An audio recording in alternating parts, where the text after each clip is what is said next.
Hey guys, and welcome back to my channel. In this mini-series we will be working on the Glock 43. A few things that we will be doing is sight installation, frame modifications, grip texturing, and performing a trigger job. So if you haven't already done so, hit the subscribe button so you can keep up to date on all the new videos that we release. You can also hit the little bell button to get notified every time I upload a new video. First thing we're going to do is sight installation, so let's get started. I'll see you again in the dark side.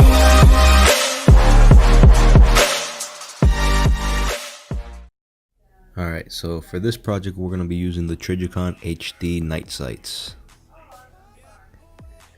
Some of the tools that you can use to install these sights would be aluminum punches, nylon punches, brass punches, or you can go the traditional route of a universal sight pusher.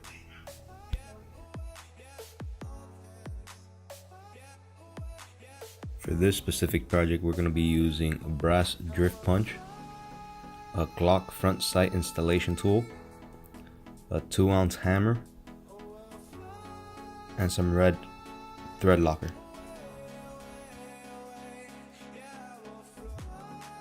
So the first thing we want to do with any firearm is make sure that it is safe to work on. We're first going to take out our magazine, rack the slide back, and inspect the chamber. Make sure that there's nothing in the chamber. We're clear on that. And now we can move on to disassembly. So we're going to separate our slide from our frame, put the pieces we don't need aside, and take out our guide rod, take out our barrel, and this is all we're going to need in order to start working. Alright, so next I have my slide secured in my vise, and I am using a brass dovetail drift punch in order to knock out my rear sight from the slide. Now it doesn't take much force. These are pretty much in there, I don't want to say snug, they're snug, but they're pretty loose and they come out very easily using the brass punch.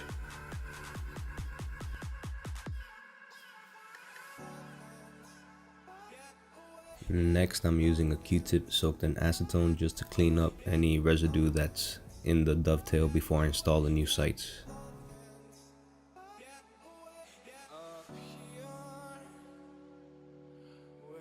Okay, so next I'm adding a little bit of oil to the rear sight just to give a little bit of lubrication in order to be able to drift in the rear sight.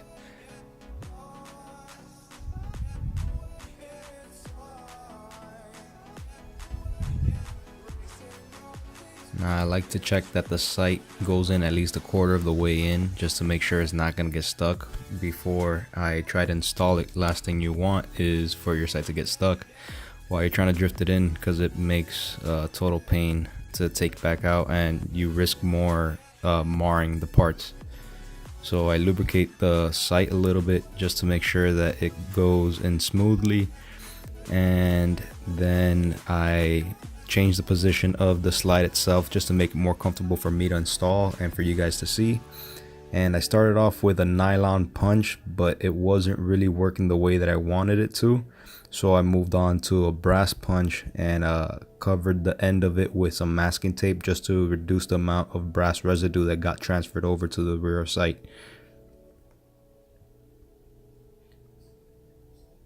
Now remember, brass is softer than steel, so it's not going to mar your sight, but at the same time it gives a little bit of protection so you don't have as much transfer of the brass residue onto the metal itself. Now in the next section I'm going to teach you guys how to remove that brass residue from the rear sight the easiest way, the easiest method that I've found, so just bear with me.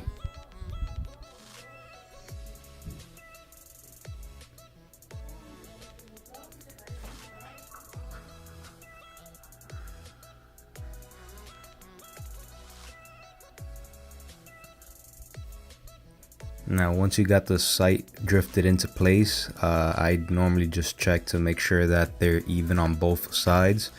That's what I'm doing right now with a flashlight, just making sure both sides look equal to me, and I continue from there. Alright, so next this is pretty much what the transfer of brass residue looks like on the rear sight. I just use a little bit of quad steel wool and a little bit of gun oil for lubrication, and then I just use a pair of tweezers for a little bit of controlled scrubbing in the area where I need to remove the brass residue from.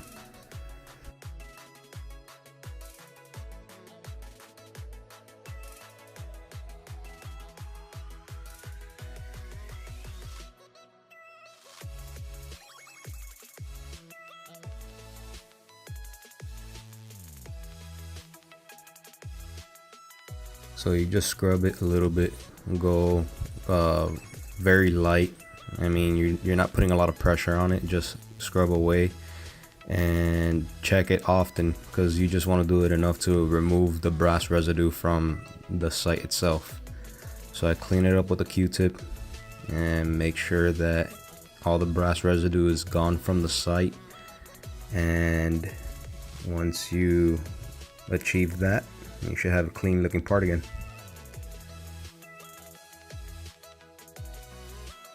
Alright, so next thing we're going to do is remove the factory front sight. To do so, we just got to remove that little hex screw from the base of the front sight using a Glock front sight removal tool. Now, if you notice, that tool has the same cutout as the hex screw for the front sight. It has enough leverage on there so you can get that front sight screw loose. Glock doesn't use any sort of Loctite or thread locker on there, so it's snug, but you should be able to take it off fairly easily.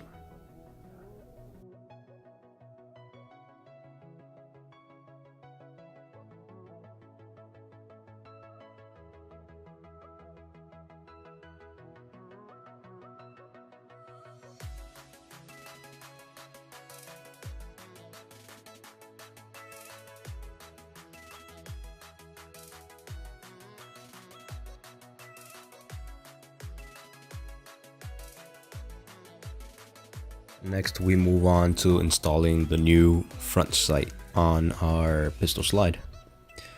So first thing I like to do is I like to get a acetone soaked Q-tip and degrease the threads on the front sight, as well as degreasing the threads on the screw itself.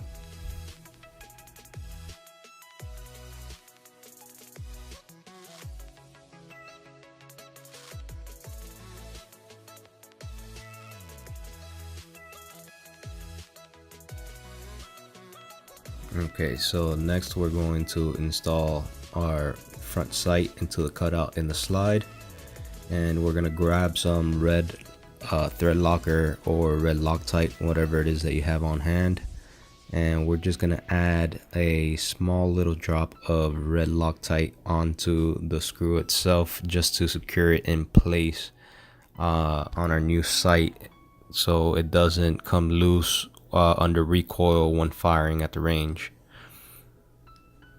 Now remember, red Loctite is more of the permanent one. It's really semi-permanent. You can always take it off applying a little bit of heat, but if you want something less with less strength, I'd suggest going with the blue Loctite.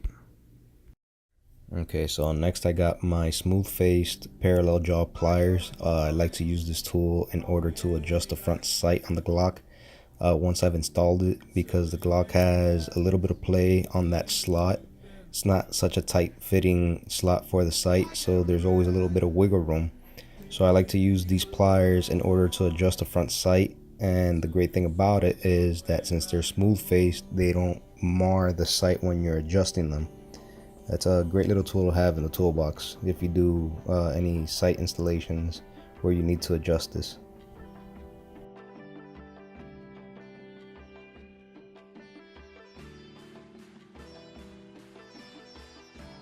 So once you've installed the sight and you've adjusted it to your liking, just get a clean Q-tip and clean up any excess thread locker or Loctite that you might have around the sight. Just clean it up as best as you can, and remember to let the Loctite cure for at least 24 hours.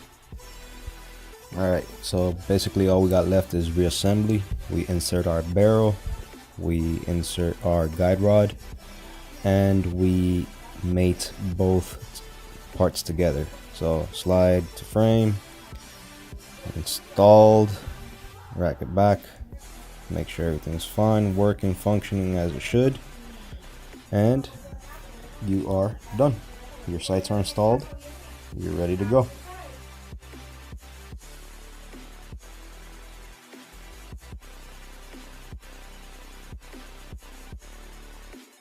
Alright guys, I hope you liked this episode. If you did, give it a thumbs up. If you haven't already subscribed, do so. Click the subscribe button. And on our next episode, we're going to be touching on frame modifications. So stay tuned and see you guys next time.